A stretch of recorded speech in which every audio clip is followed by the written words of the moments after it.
Greetings to you one and all. It's your First Lady Sandra Rosemary Fender here, and I want to thank you for joining me on this brief broadcast. I don't take it for granted that you stop here and watch my videos. Yes, they're insightful, sometimes entertaining. This one is an information-based one.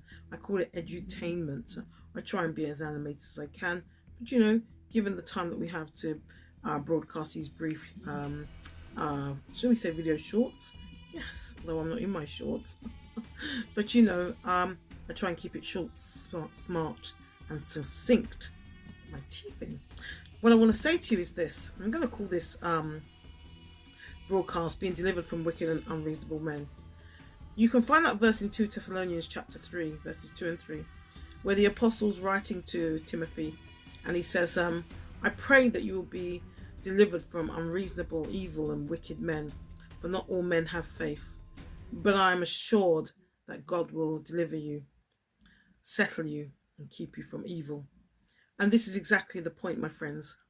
You know, we can look at the world right now, and if we look at the book of Timothy, 2 Timothy chapter 3, we know what it tells us, don't we, about the last days that we're living in, the end times. And it says, doesn't it, that understand that in the last days, terrible times will come. For men will be lovers of themselves, lovers of money, boastful, arrogant, abusive, disobedient to their parents, ungodly, unthankful, unloving, unforgiving, slanderous, without self-control, brutal, brutes, without the love of good, traitors, reckless, conceited, lovers of pleasure rather than lovers of God, having a form of godliness but denying the power thereof. Word says, from such people turn away from. And so I can hear you saying, my God, that's a list as long as any shopping list. And where do I start? That means I shouldn't really mix with anyone. If the word's telling me to turn away from such people, everybody has an element, right, of these things.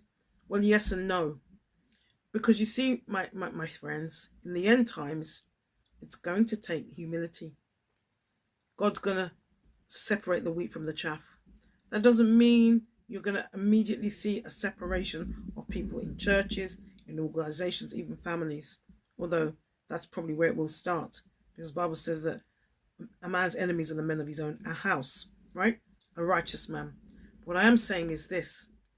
Instead of looking at the macroscopic picture of all the world events that's going on, which is great if you want to get knowledge, and we'll talk about that in a minute.